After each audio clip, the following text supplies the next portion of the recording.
it's I think right now we are in this time in which we are unfortunately only starting to catch up with the fact that we as men also need to think about what it is to be men.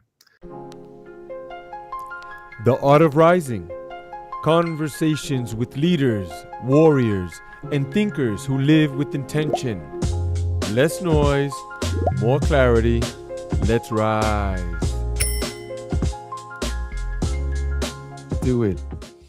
Welcome to the Art of Rising, where we are exploring leadership and higher conscious visionaries changing the planet. I'm here with a proud brother. I'm actually proud to be with him and speaking with him. Fascinating background. I'll just allow him to introduce himself. Brother, please, welcome to the show. Introduce yourself. Let us know where you're living and what are you doing with yourself these days. Absolutely. Thank you very much for inviting me. My name is Dr. Simon Fokt. I am a philosopher. I currently live in Berlin, where I moved from Scotland, where I did my PhD in philosophy. And I teach applied ethics at the Applied Sciences University in Berlin. And recently, I have started a new NGO, a nonprofit organization devoted to helping men thrive in the modern world, while at the same time being committed to gender justice and equality and finding their place in this world that has changed so much recently, and perhaps do some critical and growing work about our manliness, masculinities. So that's been my focus right now. Yes. Apart from this, I mean, I play music. I do lots of other kind of fun little activities. But yeah, I think I like to focus mostly on the masculinity stuff. That's powerful. You know, back in the days when people would transition, right on their tombstone, it would be like, philosopher, scientist, all these type of things. Right now, it's just like, oh, he was just a nice guy. And like, they don't even put anything, right? So, True. I think on my tombstone they would put also tea drinker. I love tea. Good me tea too. is Me the too. juice of Me life. too. Oh, definitely. I go to the Fantastic. tea shops. I go to tea ceremonies. Really? All Yeah. right. On a side note, I read in this book about the history of tea, where in China the emperor used to drink hot water because his advisors told him that it was great for his digestion. And then the story goes that a heavy wind came and blew some leaves in the hot water. Right. So here we are in this crazy world. Things seem to be very twisted. I'm walking in the street. I see things. I don't want to get too deep into it. You already know what I'm talking about, right? And it just seems like we've gone off course on some of these things. But here I am, like pushing my body to the limit in my mind, like I'm devouring books and creating.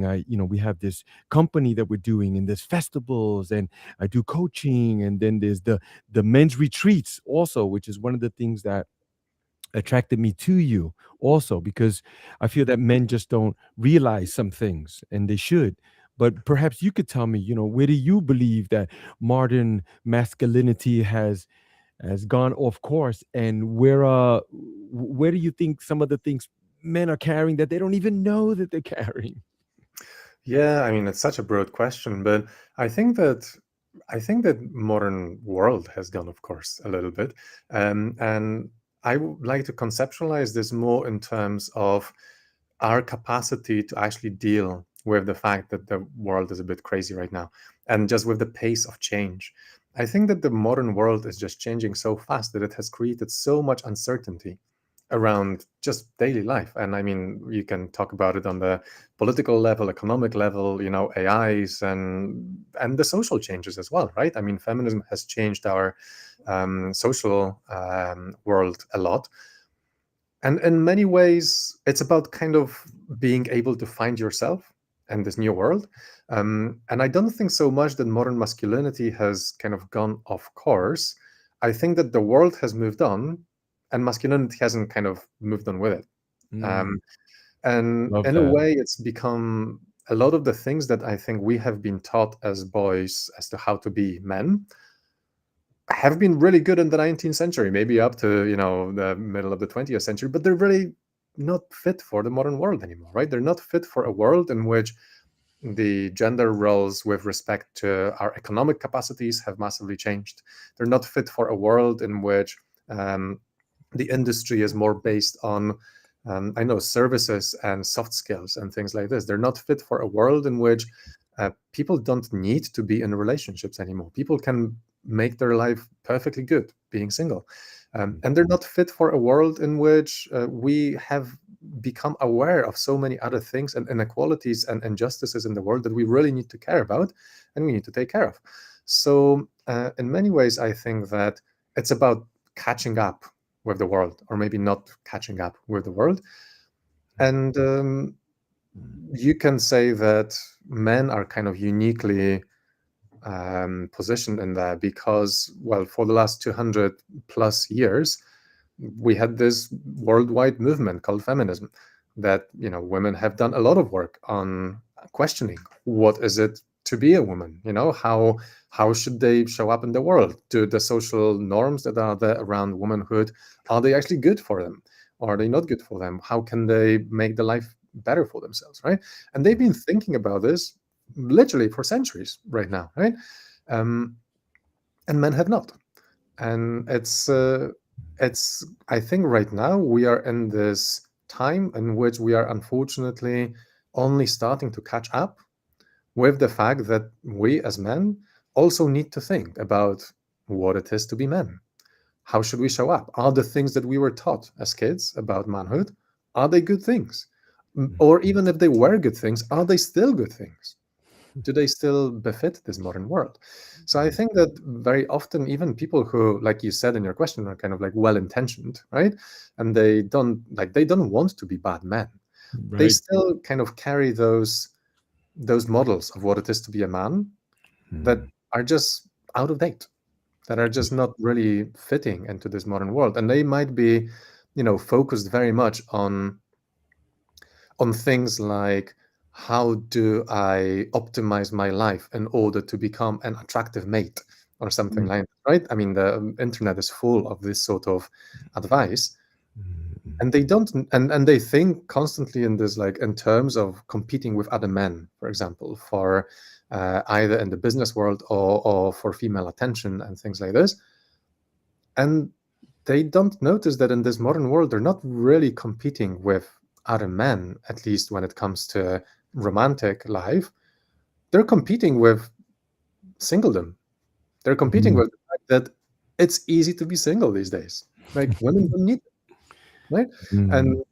in trying to kind of optimize to be the kind of man who might, in their mind, or like maybe in the previous, decades or centuries, used to be really attractive because women needed men to Mm. survive. Mm. They're optimizing for something that is out of date. Mm. Because in these days, many women would rather be single than be with them. Right. And being Yeah. single is a viable option. So I think that this is just one example of how, you can be really well intentioned and you might want to optimize on the things that you've been told are important without ever questioning, like, are they really still important? And you might be really well intentioned. You might really want to create a better life for yourself. You might think that you're providing something for others that they really need. And you unknowingly optimize for something that is just not important anymore. Mm. Yeah, especially in a modern day age, because I'm a big history buff, and when I was coming up, things were quite different, right? We were just coming out of sort of close to the industrial age, and the man was the one who went to work, and the Yeah, woman stood home. You see, but then when things started changing, like in the '60s, and right, I was born in '67, right? So coming up now, it's the '70s, and I could see how even with my parents, like my mom was saying, "Hey, I'm the one that's supposed to stay home," and then dad was looking at her like, "No, you need to go out and work too." yeah, So that shift be, started to happen, yet the mindset did not change. But now here we are, fast forward to 2026. Women work all the time. I mean, my wife is working too. We have two kids where probably back in the days, we probably would have had a minimum of five or six just to start with. But we have two kids, so the dynamics have changed there too. But it was yeah, a power, a power, a power point. That's what it was. It was like the I'm the man, like I'm supposed to be doing this and I'm leading. But what happens when the wife starts doing those things too? You see? Exactly. And I think that's what the phrase that you just used is I'm supposed to be doing this. Like, notice this is like, where does it come from? Who told you you're supposed to be doing this? Why? Right? And that's what I mean, as for 200 years plus, women have been questioning this, I'm supposed to be doing this. Mhm. Right? Who told you you're supposed to be doing that? Does it actually work for you? Is Right. it actually good for your family, for your, wider circle? Is it good for your capacity to build friendships? Is it good for your longer life? Is it good for your nation? Is it good? I mean, so many questions, right? Mhm, mhm, And mhm, when people stop at this, I'm supposed to be doing it, and not questioning further, I think this is what creates this dynamic, and which, you feel like you're going off course, because, mhm. well, the course is somewhere in there, but you're not looking for it. You're just going on autopilot wherever the autopilot tells you to. Right. I mean, I've personally been on that autopilot too, until Mm, I started to wake up a little bit, see, like, hey, wait a minute, maybe we shouldn't be doing this like this, and we should move things around. Like, what's wrong with that? And then it's sort of like swimming upstream. All the fishes are going this way, mhm. and I'm going this way, and then they have the bears on the rocks waiting for me to come out for them to grab me and bite my head off. Like, it's really a struggle, it can be, but me Well, it personally, I is feel a it's worth it. struggle. It is a struggle, but also I think that this is perhaps something to tap into. And I really like, when Mm, talking about those things, I always like to focus on the positives. And I think it's an adventure. It's not a mm, struggle. It's like it's yeah, an opportunity to show all of the strength and the mhm, confidence and all of the awesome things about being a man, right? I mean, we yes, so talk so much about, strength being related to masculinity. I mean, not that, anyone can be strong. I don't think it's uniquely related to masculinity. But if you are a man and you want to be strong, then what an amazing way to showcase your strength, right? Being able to swim upstream, being able to make your own truth, being able to question things and actually mhm, inspect them yourself rather than going on autopilot. I think this is exactly the kind of strength that we need in the 21st century. And mhm, that's a strength that is not focused on like dominating others or something mhm. like this, but rather on, like, it's Mhm. exploration, it's It finding is. out new I ways. It's, I don't know, discovery. How I exciting is that? I totally agree. I feel that personally, we're sitting inside of a Ferrari, like a high performance vehicle, right? And then Mhm, we should put high octane fuel in it too, and then take it out for a run too, which I'm sure we're going to get into that. But it makes me think of Socrates, right? The crimes that they got him for. mhm. It was not worshiping the local gods and influencing the young people, right? So, what was influencing the young people? He was just telling them, like, think about it. Why do you do that? Why do you go here? Why you were taught that? Like, try to think out of the box. Absolutely. I mean, the story of Socrates is really, really interesting because he was sentenced for those things, as you say. So Right. for corrupting the youth and for not respecting the gods. These were largely, excuses to Yep. really Mm, get him, for the fact that he was just really annoying to a lot of powerful people. And he was mhm, really annoying because he was asking uncomfortable questions all the time. And as mhm, much as Socrates was fond of promoting this Socratic method in which you don't tell people what they are supposed to think, rather than that you just probe them with questions and allow them to arrive at their own answers, mhm, um, many kind of philosophers and scholars of ancient philosophy say that Socrates probably was not actually the best example of using the Socratic method, and okay. he would quite often kind of ask very leading questions and just Mhm, make people feel bad about themselves, and okay. obviously you make a lot of enemies in this way. So I think Mhm, his trial, like those reasons for trying him historically, were probably just excuses. He just mhm, made a lot of enemies. right. Mm. And then the schools started opening up after they got rid of him too, right? So it kind of like backfired, but also it worked perfectly. Like, Well, in terms of preserving his legacy and everything, absolutely. I mean, it's a great move. Mhm. If you want to be remembered rather than happy and alive, great move. Yeah, I mean, if you think about other leaders too, they do that, often too. When you think of supposedly Jesus, and he was upsetting a lot of people that were in positions of power, stuff like that. Or Gandhi, I love his story too. Like he was Mhm. just wanted to ride the train, and they kicked him in his ass off the train. Like he was like, "What? I'll be back," And then he started doing these things and sacrificing these things. But it seemed to have opened up the door for people to think about things like, why is it that we're doing this? We're in this system that is almost like painting ourselves in the corner, especially for men. Like we need to think about, what is our position here, and why are we doing these things, and should we just keep going and then retire, and what's my legacy? And I have all of these questions myself. Yeah. Absolutely. I'm really happy that you mention systems in here. I think it's really important that we focus on how the systems we are embedded in, that we live in, impact our lives. A lot of the advice that you see on the internet for men is very much focused on personal development, what you can do to optimize your life so that you can function the best within the system that well, that you're in, or at least that they believe you're in, because I think quite often those people might be mistaken about the systems you're actually in, like the dating system, right? In which you're not really competing against other men, you might be competing against loneliness or like singledom.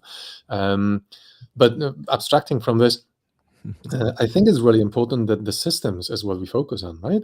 Because, well, if we don't change, I don't know, the schools that we have, or we don't change the stories that we tell, we don't change the, I know, games, the, industry, we will raise new generations of men who think exactly the same.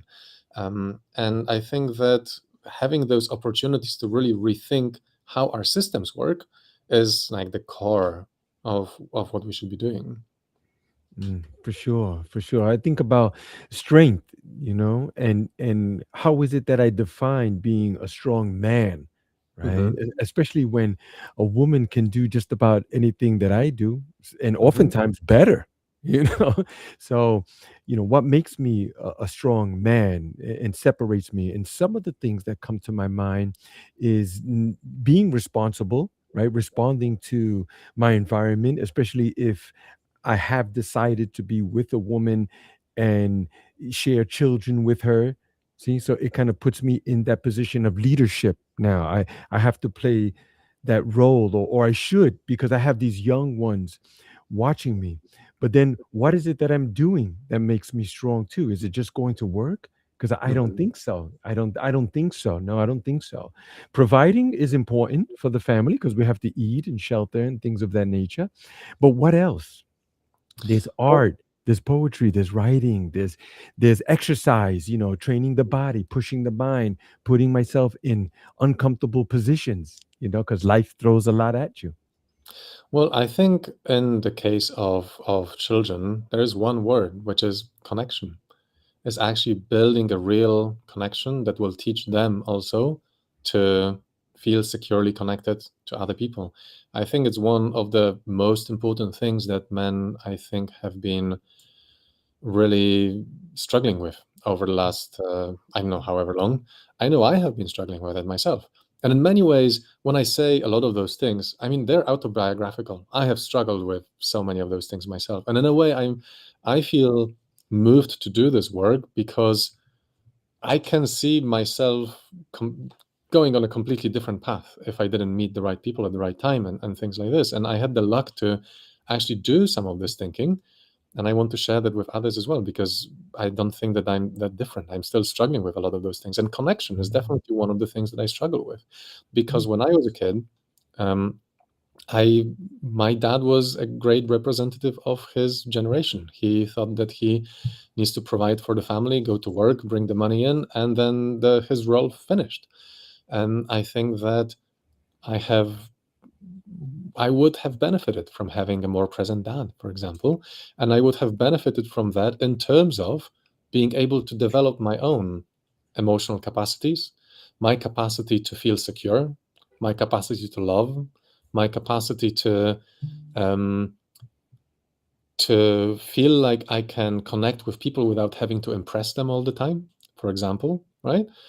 And I think that we know from research that is repeated again and again and again and again, that the thing that brings people the most happiness and life satisfaction is connection with other people, right? And we know this from this famous Harvard study, the one that started in like 1935 or something like this, that's been tracking the same people over decades of their lives and all of that, and checking what it is that actually predicts most likely how satisfied with life they are, how healthy they are, how long will they live, and stuff like that. And the number one thing that is there is how good a social connection circle do they have. And that's not just having a great partner, it's also having good friends, having good relations with their family, having good relations with their kids, and all of that, right? And I think that as if you're in this situation in which you're thinking how you can, for example, help your children, right, is helping them build healthy connections and helping them build this capacity that develops very early in life to find ways to feel secure in those most important connections, family connections, is extremely important. And here, coming back to the systemic change that I think is so vital, I collaborate with a great NGO from Poland called Share the Care, and they have been fighting and very successfully to do a very simple systemic change which supports this, which is extend parental leave for fathers, right? Mm, So that when you have a kid, you can actually go off work and spend time with your kid. Because right. in so many countries still, maternity leave is a thing, but paternity leave is another thing, or Mm, at least it is much shorter, right? right. Which structurally and systemically prevents men from building connection with their kids. Now, Right. on top of this, it's not just that there's this kind of systemic barrier that you cannot get the leave, it's also a cultural barrier. Because what they have found in Poland, for example, is that even when this has been institutionalized, introduced, many men would still not take this leave, right? Mhm. They could take it, but they wouldn't.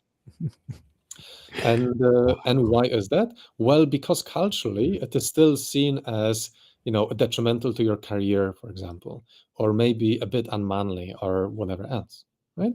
Mm, But you have to make the move somehow. Obviously, the first year after you've introduced this, the world will not change overnight. mm, But hopefully, after 10, 15 years of this being institutionalized and this being systemically available to people, mm, this will start changing. And we mm, will see more people, more men who want to be more present fathers, who want to mm, be with their kids, build a mm, real connection with their kids, and teach their kids from this early age what connection means, what being in tune with your love means, mhm, what being in tune with your capacity to, really empathize with other people and feel into them. And these mhm. are such vital skills in life. For sure. Myself, I have an 8-year-old and a 10 at home. I also have a 33-year-old, by the way, too. But Hmm. for that one, she got the part-time dad. With these kids, like I'm full-time. I'm way in it. Many of those things that you speak about, it took Hmm. me time to realize these things and wake up, from this kind of fog that I was in. But once I started getting a handle on it, I read to my kids at bedtime every night. Like I try my best not to make that skip.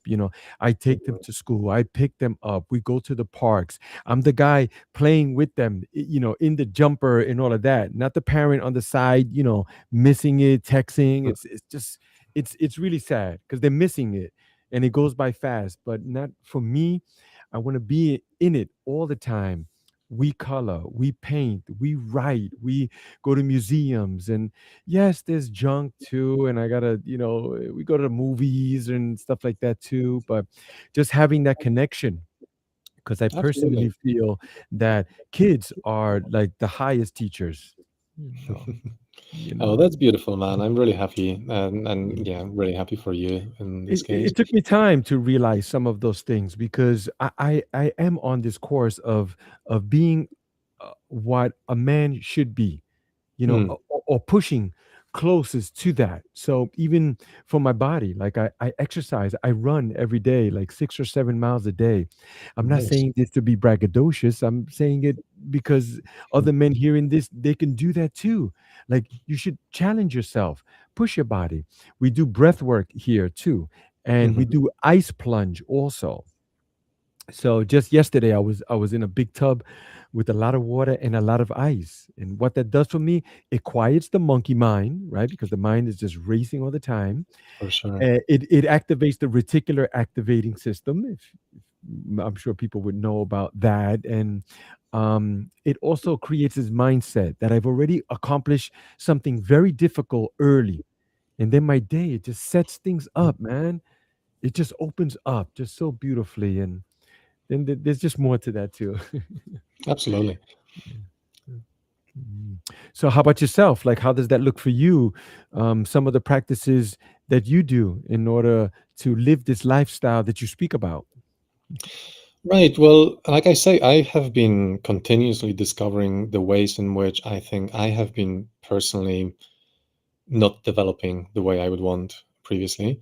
And definitely emotional intelligence is one of those things. The capacity to empathize and connect with people is something that I had to start developing in my 20s properly. Well, not that I was like, I don't know, completely stunted or anything like this, but, compared with other people in my life, I had work to do. And I have still work to do a lot right now. And I've been trying to really kind of address this. And in many ways, actually, physical exercise is a big part of this as well, because this is a great way to regulate your own mood and to actually deal with emotions sometimes to, blow off some steam so that you can think clearly and you're not kind of like thrown about by your subconscious or whatever else. Mm, mm, So um, I think it's also been, for me at least, tied with this idea that men are also rational, right? And that we are mostly our brains, and then we're brains and muscles, and the rest doesn't really matter so much, right? mm, Um, and I think this is so wrong because, well, I mean, there is so much modern science coming out right now showing that our nervous system is so much more than just our brains, and that so much of our cognition happens in the other parts of our body. And this whole idea of embodied cognition has been making a massive splash in philosophy and in the sciences. And kind of connecting with our bodies and actually experiencing the world as embodied creatures rather than brains on sticks is really important. And I have not learned this in the past. mm, mm, mm, So right mm, now, a lot of the work that I'm doing is trying to focus more on these sort of embodied experiences having to do with mindfulness or other things like this. mm, And I'm also starting therapy again because I just started realizing that there's still some unresolved issues regarding connection, for example, that I have still been struggling with and that have a direct impact on my present day relationships. mm, And needless to say, this impact is not positive.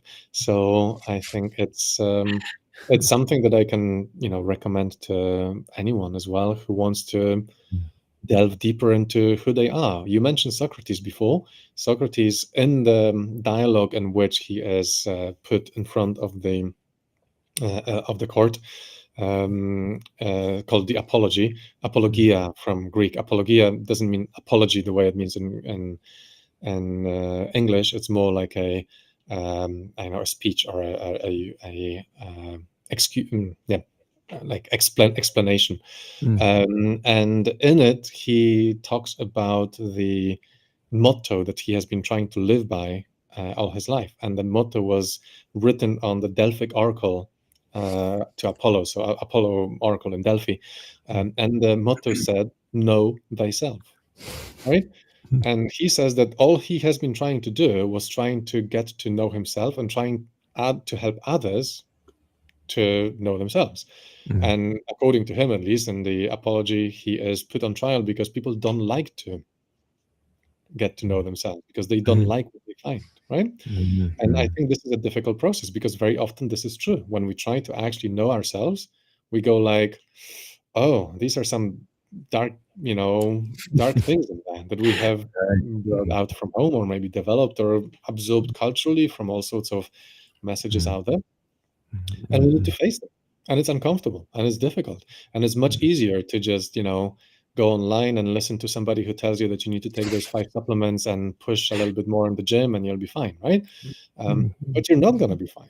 You're just going to put a plaster over a bleeding wound, and it's not going to really, Mhm, you mhm, need to stop, the root cause of the things, and that will actually mhm, require you to do a bit more difficult work. And this difficult work is the work of knowing yourself and knowing mhm, how to deal with yourself. mhm, And yeah, that's the work that I find, you know, I do. And right now I want to do in a more structured way by mhm. taking therapy.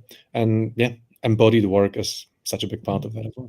Yeah, the way I live my life as well, it's funny that you should, or not funny, but you brought that up, which is know thyself. And right outside of my house, the door to come into my private quarters, right on the top of the door, I made a sign that says "Know thyself." It's there. It's Excellent. been there for years, brother. I kid you not. And one of the reasons why I put it there is I kind of have this vision of people going to the oracle in the Delphi, right? And Hmm. then and then the sign was greeting you there, like before you come in here asking for anything, know thyself. you Yeah, know so I feel that before we step into the temple to find out, hey, higher power, higher knowledge, whatever it is that I'm seeking, first I need to know myself. See, I know myself, what makes me tick. And we're not going to find it binge watching Netflix, or reruns of Game of Thrones, or smoking cannabis all day, or these types of things. It takes work. Life is an interactive sport for me. We have to engage in it in order to learn about ourselves, crack ourselves wide open. you know? absolutely. And I think it's important also to, like I mentioned before, I really like to be positive about all of those things and don't present this as like, oh, this is some hard work you really need to go into because otherwise you're a bad person or something like this. No, it's not about this. It's Mhm, about like there's some great rewards coming out of this, mhm, because I think that so many of us right now struggle with meaning and purpose. We struggle with knowing why we're getting out of bed in the morning.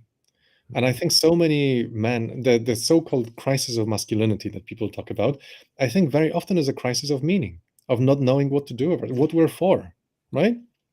And how are you going to know what you're for and what your life is meant to be about if you don't know what you actually want, I love that. right? And that's, well, you need to know yourself to know this. Mhm, And I think it's also related to something that so many people struggle. And I think so many people who are seeking this advice online on how to optimize themselves and how to become better to, I know, perform in life or tick the boxes that are required to be a successful man or whatever else. mhm, They do that because they think something is wrong with them, mhm, because they don't really like themselves. They don't really love themselves. They don't have really good connection with themselves. And I'm not saying that to judge. I'm in many ways I'm one of those people. I think there is a bit of that in all of us, right? mhm, mhm, And loving yourself is a really difficult thing sometimes. mhm, mhm, mhm, And getting to know yourself, at the beginning you might go like, "Wow, all right, who is this person?" Uh, but as you work on this and you really intentionally uncover who it is that you are, and mhm, that and you can shape this and you can create the person that you actually want to be. mhm, Nietzsche had a fantastic quote, which is about, or fantastic thought, which is that life is a journey to yourself, or it's mhm, about becoming yourself. And the idea in that is that the yourself means the kind of person you want to be, right? Kind of mhm, person that mhm, you're meant to be, or something like this, mhm, or making the reality of you fit the image that you would like to have of yourself. And mhm, then, well, you can't do that without knowing yourself. So then the whole process of knowing yourself is not a chore. It's not like something that you need to do because otherwise you're a bad person.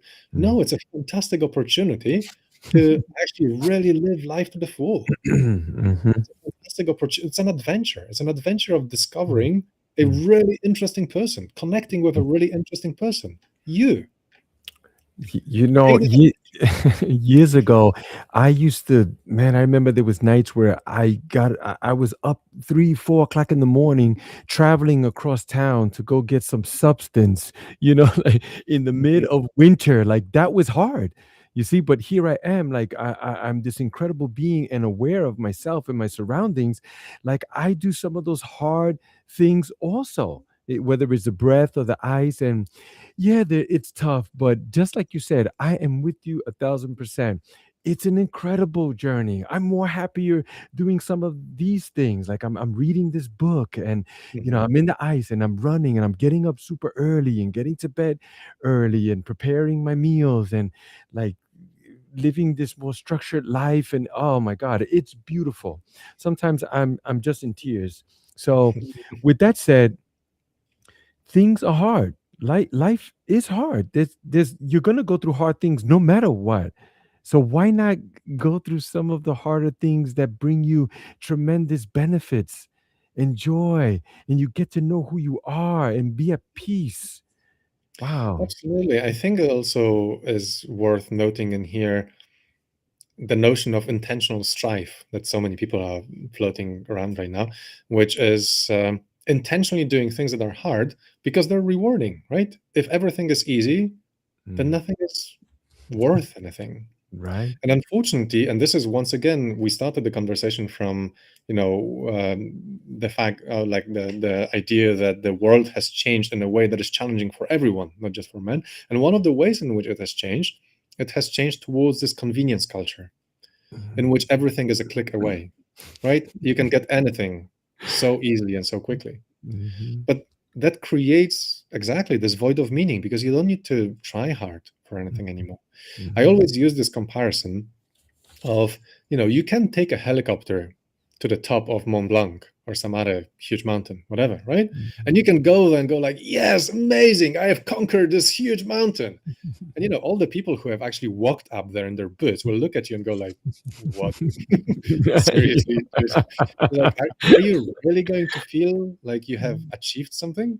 Well, Mhm. no. If you want to feel like you achieved something, strap on your boots, take your coat, Mm, and walk up, right? mm, And mhm. life is like this. Like if you, Love that. conveniently take a helicopter to every achievement that you're meant to Mm, get to, you will mm, never feel satisfied. You'll never feel like your life has meaning. mm. It Right. is about doing the difficult things. This is what brings us meaning. Right. It makes me think of accountability, where I Hmm. feel that in our society, we've lost a bit of that. I mean, there's the convenience thing that we could talk about weeks for that, because I bought a lamp the other day, Simon. The lamp came with a remote control. I was Hmm. like, you people can't get up and turn off the lamp. It's insane. But how about this accountability? I feel that Hmm. it's been lost in this society, in this carefree, go for yours, do you, that type of mentality that often comes from the top, right? Hmm. you know and there should be accountability, for yourself, for your family, for your inner circle. It should be a small one, by the way, but your inner core of people that are with the same mindset too. What do you feel about this? What do you think about this? Yeah, I think it's a really interesting thought. So I work with Men Engage Europe. This is a organization, like a network of organizations that gathers all the NGOs and charities and other bodies that work with men and boys. And one of the primary things that they have developed is this accountability framework. And the idea behind this framework is to create a system in which all of those organizations that work with men and boys can kind of check themselves for whether what they are doing is actually for the social good or not, is actually Mm, for, does actually promote justice or like a more fair society and things like this. So this is one way in which something like this can be institutionalized, and some like one place in which this is actually really practiced. And I'm really happy to be a part of this, mm, as I think it's an excellent achievement of this organization to have created this. Now, in our everyday lives, I think it's important to think of accountability in form of a three-place relation. So in mm, philosophical logic, we talk about properties and relations as like things that are objects can have, right? So you can have an object such as myself. I can have the property of being, I know, 183 centimeters tall, right? That's a property I have. Nothing else needs to be said about it. I can have the property of standing or talking with, sorry, a relation of talking with, and then I need to put a second thing in there. And that's, for example, you, right? I, one object, am talking with you, right? And accountability is something that needs to have three places. It's about who is accountable, for what they're accountable, and to whom they're accountable. And I think Mm. it's really important to remember about all of those, because similarly as you cannot say like, I'm standing in between and just leave it at that, or I cannot say I'm standing in between the screen and can't leave it in that, right? I need to say Mm. like there need to be three things in there. I'm standing in between something and something. Similarly, when you're accountable, it's not just about being accountable for something, but also accountable to someone, right? Mm. And I think this is a really important thing that we need to focus on when talking about it, because we used to have this concept of accountability that was really important for men in the past. And that concept is honor, right? Yes. Being Yes. honorable was such an important thing for men. But I think that the concept of honor has missed the last part of the accountability thing. It's like you have to have honor about something, right? About some sort of slight that has been done to you or whatever else. But now the question is, who are you accountable to, right? We know who is accountable, we know what for, but whom to. And Mm. for so long, I think the notion of honor, as it was used amongst men, was a kind of like internal men's affair. You know, men made up the rules for this, and they decided what your honorable, what the code of honor is, right? And you're accountable to just your peers, right? Mhm. But I Mhm. think it's so important that we now, you know, the way the world has developed and the things we know now that people maybe weren't paying enough attention to in the past, is that we need to be accountable not just to ourselves and people like us. We also need to be accountable to all the people who are different from us. And accountability, the kind of real honor, if you want, of the 21st century, I think is an accountability not just to, you know, for the actions that we do. It's also taking in mind how those actions impact, insert variable here, right? So how do they impact women, for example? How do they impact the environment? How do they impact animals? How do they impact, and you know, the list goes on. How do they impact LGBTQ people? How do they impact immigrants? How do they impact such a long list, right? And I think this accountability in my work, especially, is very much focused on this. So when I, for example, talk about promoting healthier, more fulfilling masculinities and helping men thrive in the modern world, doing that in an accountable way means making sure that when they thrive, when they find a way to thrive, it's not at somebody else's expense, Mm. right? Because I can find a great way to thrive. It's stealing stuff, right? I will thrive amazingly if I go around stealing stuff and not get caught. But obviously, that's not accountable to all of those people that I've been stealing from, right? Right. And if you have a social order in which men are effectively thriving, or any particular man is thriving by exploiting somebody else, well, that's not very accountable to those other people.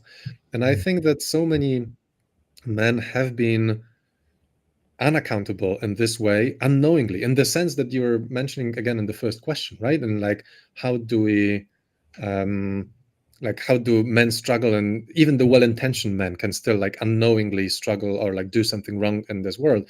Well, if myself, for example, if I have not been brought up with the capacity to really connect and to really understand my own feelings, understand my emotions, and really self regulate my own emotions as well, because, you know, I've been taught the thing that every man is taught, which is that you're meant to be stoic, you're meant to put your emotions under the carpet, you're not meant to engage with this and be super rational and all of this. What I'm effectively doing is I'm living my life in such a way that if I do have emotional difficulties or outbursts or other things, I make them somebody else's problem Mm. because I'm not capable of dealing with them. So who needs to deal with them? Well, my friends, my family, my partner, right?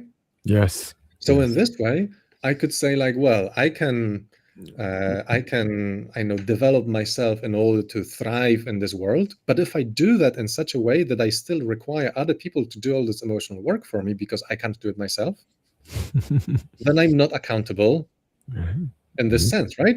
mm, I'm not accountable to them mm, because mm, I'm effectively pushing. So I might be, honorably, I don't know, being a great provider for the family or something like this, mm, mm, right? And I can consider that a great point of honor. But at mm, the same time, I'm pushing all of this emotional work on my partner. mm, And that is only honorable in this narrow sense in which what my partner thinks doesn't matter. mm, mm. Because I'm not really accountable to her. I'm accountable to, the idea of what a man should be that is agreed upon between men, Right. which is you should be a great provider, right? Yes, yes, yes. But well, it so happens that my partner disagrees and has Right. different interests, Right. right? And I need to be accountable to her as well. Right. You know, you mentioned earlier that you're working also with mindfulness too. Hmm. So I try my best, Simon, to meditate at least every day. Some days but I noticed that my day is better. And Hmm. this also introduces the mindfulness into my existence here on this plane, like being very mindful. Me personally, I feel that if people were more mindful, most accidents wouldn't happen. Just as simple as that. Let alone these heinous crimes and all of these other things. But tell me, how is it that you are working with or introducing the mindfulness in this arena? Yeah, great question.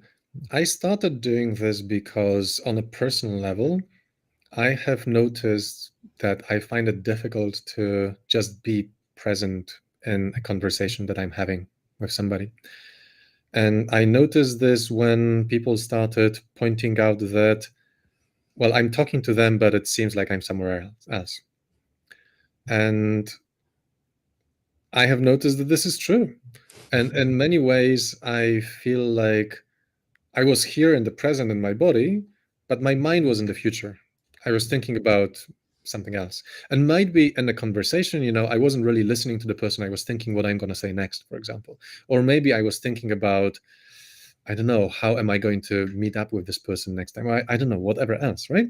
But I was not really focusing on this moment. And I noticed this also in a very annoying way that I would then just forget. I don't remember what we talked about because I wasn't really there because I was Mm, focusing on something else. I wasn't really listening. I wasn't really present. So mindfulness to me at the beginning was about kind of being in the present, actually being able to focus on the right here, right now, and not focused on the past and the mm, future. Well, actually, it's the present that matters. And especially being present with, well, the people I care about, right? The people that I want to really show up for. Because I would notice exactly this sort of disconnect that I mentioned when I talked about Nietzsche, in which my imagined vision of myself is this person who really cares about others, who really shows up for them and is trustworthy in terms of taking care of them when it's needed and all of this. And then I'm just like, well, how can I be that person if I don't actually listen to people who talk to me, right? mm, Because when they talk to me, I'm not there. mm, I'm actually thinking about something else. So it was this moment of knowing yourself, of knowing myself, in which I realized, oh, well, this is this is an arena on which I can improve to be myself better. And mm, it's not easy, but mindfulness is one of the tools to do that because mindfulness is exactly forcing you to be in the present, and it gets your nervous system just used to not floating around, but instead focusing on the here and now. It's right in the word mindful. You have Mm. to be filled with being with your mind. You have to be focused on that. Usually, when I speak with someone, like including yourself, we schedule the time and then we spoke. And I try my best to remove all distractions uh, because I want to be focused on what is it that we're talking about. And I've noticed that when I do speak to other people, I go, yeah, can we schedule a call? That one already throws them off. But then they go, oh yeah, we'll talk tomorrow. Then I go, okay, 3 o'clock. Then they go, 3 o'clock. I mean, we're just talking tomorrow. Like, no, no, no, no, no. We're talking at 3 o'clock. You see, because I'm mindful of my time and my relations and all of that.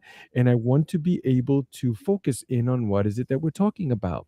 But I do find people thrown off by that scheduling part. They just want to throw things around casually. Like, and I don't think so. I think we should be mindful.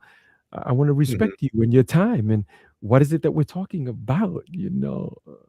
I think this is one of those things that unfortunately modern technology has done to the world in many ways.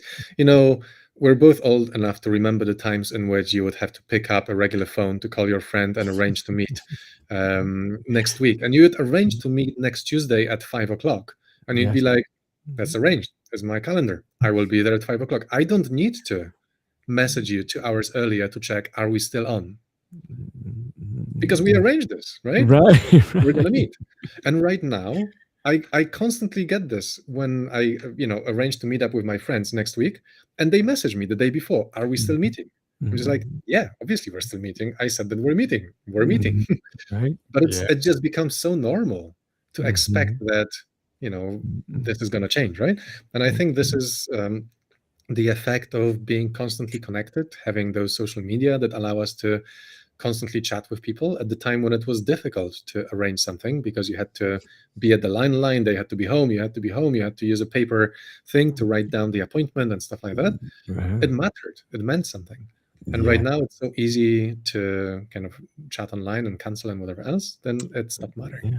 Yeah. Yeah. In addition to that, Simon, I feel that there are unresolved issues from growing up as a boy, right? And I Hmm. think that this is like a strong one because they say that every 7 or 8 years, like we shed a whole set of cells, right? It's Hmm. always this seven, right? So, when we're young, they say psychologists have found that the impression that has been pushed upon us, right? Because we're innocent, we don't really know. During those first 7 years of our lives, it kind of sets the tone for many other things and how we treat people. Is it a Hmm. casual? Are we focused here? Is it all about me? Am I focused on me? Or am I Yeah, focused too much outside it? Because I'm sure you've got those guys too. Like they'll do anything for you except for yeah, themselves. yeah.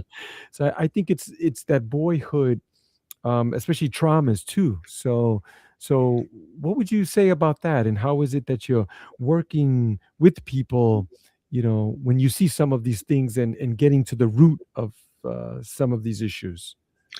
Yeah, well, I think it's spot on to say that so many of those norms, the social norms that guide our behavior, introduced very early on in boyhood, absolutely. And in the space where I'm working, we like the term man box. So it's like a box for a man, right? And the idea of the man box is that it's a set of social norms or gender norms that tell men what they're allowed to do and what they're not allowed to do. What's inside the box of a man and what's outside of the box of a man, right? So, for example, simple things: wearing trousers is inside of the box, wearing a skirt is outside of the box, right? Wearing blue is inside of the box, wearing rainbow colors is outside of the box. Yeah. But also things like playing football is inside of the box, right? And cooking is outside, and dancing is outside of the box, for example. Or maybe being really interested in football is inside of the box, but being interested in ice skating, not so much, right? And there's also a lot of the uh, kind of more pervasive or potentially dangerous things, like what is inside of the box is being super stoic and not allowing your emotions to ever guide you, and what's outside of the box is being, I don't know, overly emotional. What is inside of the box is being tough, and what is outside of the box is being caring. Mm, And very often the stuff that is outside of the box, the stuff that boys are not allowed to be, is the girly stuff, right? mm, As the mm, stuff that women are. So, in many ways, from very early age, boys are taught that what it means to be a man is to not be a woman, right? mm, Don't throw like a girl. Don't cry like a girl. Don't, don't, mm. whatever else like a girl. Don't dress Right, like a girl, right? right. And I think this is really sad because not only does it really limit people's expression, it also creates this binary from the very beginning. And I think the main thing that we should really focus on right now with boys is to, first of all, is not to teach them how to be a man. First of all, teach them how to be a human, Mm, right? love that. And just Yeah. go like, so many of those things are just human things. You Mm, don't need to be like, before you're a good man, be a good human. mm. And some of those things that are in this box as well, I think, are particularly pervasive right now, especially when you look at the online advice that men get so much, because they have to do with the age-old masculine supposedly thing, which is competition and hierarchies, and this idea that you're only as good as you're better than others, right? Mm, If you win, somebody needs to lose. As this zero-sum game. It's mm, like, if you're not in the top 20% or 1% or whatever else, then you're a loser, right? mm, And you mm, need to compete with others to get them. mm, And I mm, think this is a very damaging thing, especially in the modern society, in which time and again we have seen that what actually brings the best effects for your well-being and for the well-being of everyone around you is not competition, it's collaboration, right? mm, It's being able to actually focus less on, am I winning or am I losing, and more or on, are we thriving? Are mm, we winning? Or it's not even winning. It's like, are we, collaborating and connecting and getting what we want? mm, And so often, this is what boys are taught from very early age. And mm, when you go and listen to all sorts of, online advice on masculinity, that's very often directed to, 12 to 16-year-old boys or something like this, it's all about work harder so that you can win, right? mm, Or, yeah, you need to be the alpha, right? With the assumption that that makes you better than others, right? Or that makes you kind of higher in the hierarchy than others. Um, and it's very focused on those kind of very measurable ways of showing that you're somehow better, like money mm, or mm, muscle, right? mm, So those are the sort of mm, things that put you on a ladder, and you can kind of, you find your place in the pecking order, and you go, this is where I am, and I'm better than everybody else below, right? right. And it's just such a unhappy place to be, I think, because you're Mhm. constantly needing to compete, because you can never stop, right? Right. You You can never, never be happy with never. yourself. You Yeah. will, and you will And never be at the top of the yeah. ladder, And you're not because going to beat everybody, right? exactly. So it's like, it's a recipe for being unhappy in life. It's a recipe for constantly feeling like you're not enough, for Mm, constantly feeling that there's somebody else who can beat you up, mm, constantly feeling like you can't get what you want because you're not high enough on the ladder. mm, And we teach boys this from a very early age, unfortunately. So I think that this is definitely one of those things that I would really like to see change over the next years, in favor of mm. focusing more on collaborating rather than competing. For me, I'm usually in competition with myself. Like, how can I do better? How can I be better? How can I be more present? That in itself, being more present, is already like, come on, Mhm. Omar, you're better than that. You're better. Yeah, okay, okay, Yeah. okay. And I think that this is, I mean, so many people are talking about this in this kind of like more healthy self improvement space, let's say, which is that the idea is not to be better than others. The idea is to be better than yourself yesterday. Yes, yes, yes. And then you use that for the collective. You see, because Exactly. usually what we tell people when they come here, we're the Omziel Healing Sanctuary, by the way. We're located in North Bergen, and we do many things. But Mhm. when we have these gatherings, especially the men's retreats that we have, which we have Yeah. one coming up now in February, we usually say something to men like, what is it that you want? You you should you should try to find out what is it that sets you on fire, and then use all your energy and your days pursuing that as much as you can. And then how can we find a way to help you do that thing, so that way Mhm. we all rise. It's the tide that rises all boats, you So know with this, I would say, I mean, that's a fantastic thing. And I think that, pursuing this is so important. And here, I think the notion of accountability is really important, right? Because you can, I mean, to give a ludicrous example, right? If the thing that makes you really happy and that gives you meaning in life and that makes you feel amazing and all of that is killing puppies, Mm. right? Then, I Mm. mean, great, you feel amazing, but it's probably not the thing you Right. should be It's not. pursuing, You're right. right? So I think it's so important that when we do this, we do it in an accountable way. And accountability in here is the notion of accountability to whom. So Mm. it needs to be done in such a way that you're not doing it at the expense of somebody Right. else. I love Because that. maybe what makes you feel great is being a very, I don't know, dominant partner, Mm. right? Mm. And it Mm. just so happens that this makes your partner really miserable. Right. Right. Yeah? So true. So true. And I think also in the Mhm. context of this, what we teach boy and this collaboration and competition and all of this, it's also about power. And in here, also in this thing, I think it's important to bring up power and, in the context of accountability, because so often when we were taught what power is and that it's good to be powerful, right? It was in the context of what in applied ethics we called power over, right? So I have power over you. What does it mean? I can get you to do what I want you to do, right? And this is what builds the hierarchies. If you're higher up on the hierarchy, you have power over the people lower down in the hierarchy. And I think it's so important that we reframe the notion of power to the notion of power Mm. to do something, power to build a better future, power Mm. to make your children able to connect with their future partners and friends, right? Power to Mm. create a system in which future boys will be growing up happier, power to make your family happy, power to make your team win, power to all sorts of things, right? Mm. But it's Mm. not power over others, it's the power to create something, to build something, to make something better. I love that. I absolutely love it. So, we're coming up close to the hour. I was wondering if you Mhm. can say some things about the Path Forge that you are the founder, and yeah, what's going on? Talk to us. How can people get involved and those type of things?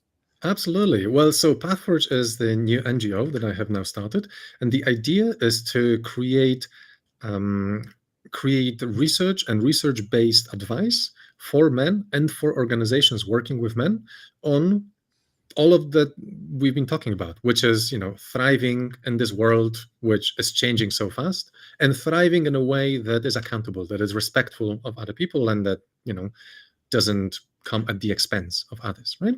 So it's this sort of guidance on these sort of things that we've been talking about.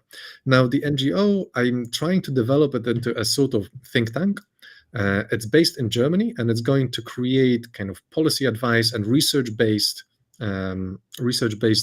reports and documents that can help both men themselves and organizations working with men.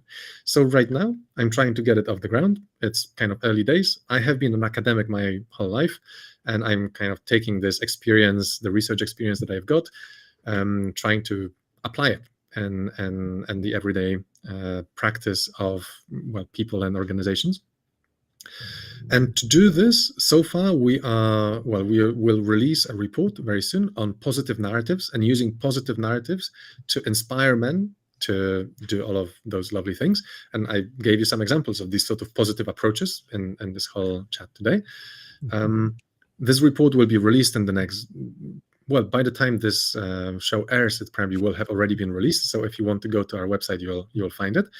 Um, and apart from this, I'm also leading discussion groups. So there are online discussion groups that anyone can join. It's Mhm. called What About Men? And every month we meet up and we pick a topic. We have talked about loneliness. We have talked about role models. We have talked about mental health. We will be talking about fatherhood in January. And later on, there will be a whole range of other issues. So anyone who would like to join a discussion, they can do this. The group is based around reading opinion pieces, and we read pieces from more left-leaning newspapers and more right-leaning newspapers on the same topic. So the idea is that you kind of get a full picture, right? You don't just get the picture of the people you agree with; you also Right. get the picture from the people you don't agree with, and then you kind of discuss the topic on the basis of this. And we record all of those and post them on YouTube and on social media. So if you want to, please follow us on YouTube and we're on Instagram, TikTok, And what else? Facebook. Proudly. Yeah. So feel free to join in that. And if you would like to, we very much welcome contributions.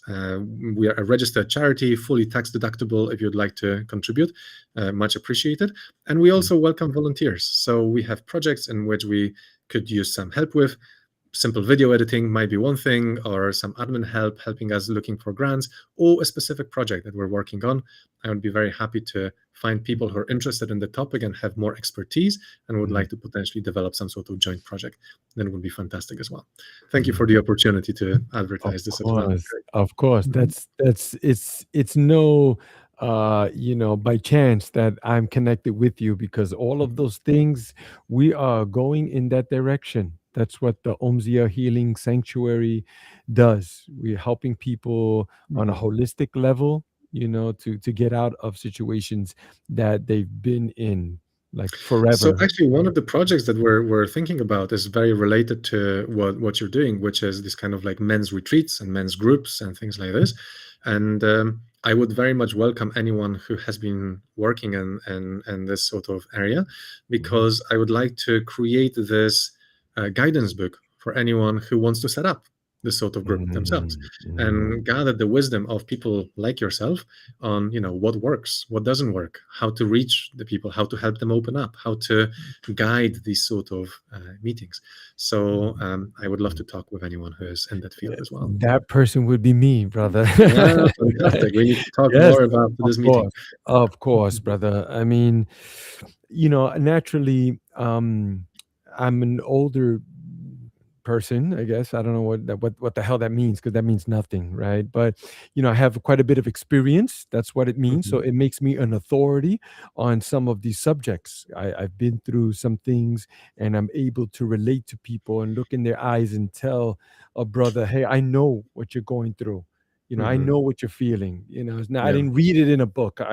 You know, but again, I'm always looking for new things, and how we can tweak it a bit and expand it more too, because I know that what I'm sitting on is a beautiful, beautiful thing. I know that. There's no doubt about it.